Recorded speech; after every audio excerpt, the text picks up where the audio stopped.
News Dhaka. টেকসই অর্থনৈতিক ও আঞ্চলিক নিরাপত্তা রক্ষায় ইন্দো প্যাসিফিক অঞ্চলের গুরুত্বপূর্ণ দেশ হিসেবে বাংলাদেশের সাথে কাজ করতে চায় অস্ট্রেলিয়া, কানাডা, ব্রিটেন এবং যুক্তরাষ্ট্র। সকালে রাজধানীর একটি হোটেলে ইন্দো প্যাসিফিক অঞ্চল নিয়ে আলোচনায় দেশগুলোর কূটনীতিকরা এসব কথা বলেন। জলবায়ু পরিবর্তনের ক্ষতিপূরণেও কাজ করতে চান তারা। আর বাংলাদেশে সুষ্ঠু এবং অংশগ্রহণমূলক জাতীয় নির্বাচন হবে বলে আশা প্রকাশ করেন মার্কিন রাষ্ট্রদূত পিটার হাস। তামজিদ সুমনের রিপোর্ট। ইন্দো প্যাসিফিক অঞ্চলের বিভিন্ন স্বার্থ সংশ্লিষ্ট বিষয় নিয়ে সেমিনারের আয়োজন করে সিজিএস। অনুষ্ঠানের মূল পর্বে আলোচনায় অংশ নেন যুক্তরাষ্ট্র, যুক্তরাজ্য, কানাডা ও অস্ট্রেলিয়ার কূটনীতিকরা। ইন্দো প্যাসিফিক অঞ্চলের মানবাধিকার, নিরাপত্তা, সামরিক সহযোগিতা ও জলবায়ু পরিবর্তনের মতো বিষয়গুলো উঠে আসে। কানাডার হাই কমিশনার লিলি নিকলস বলেন, ইন্দো প্যাসিফিক অঞ্চলে বাংলাদেশের ভূমিকা গুরুত্বপূর্ণ, তাই এই অঞ্চলের অর্থনৈতিক সমৃদ্ধিতে বাংলাদেশের সাথে কাজ করতে চায় তার দেশ।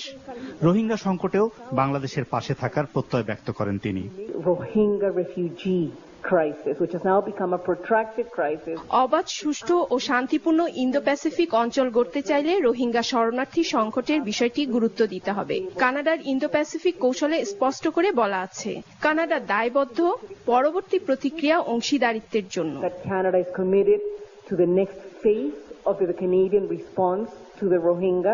জলবায়ু পরিবর্তনের প্রভাব মোকাবেলায় বাংলাদেশের পাশে থেকে যুক্তরাজ্য ইন্দো প্যাসিফিক অঞ্চলের জন্য কাজ করতে চায় বলে জানান দেশটির হাই কমিশনার সারা কুক।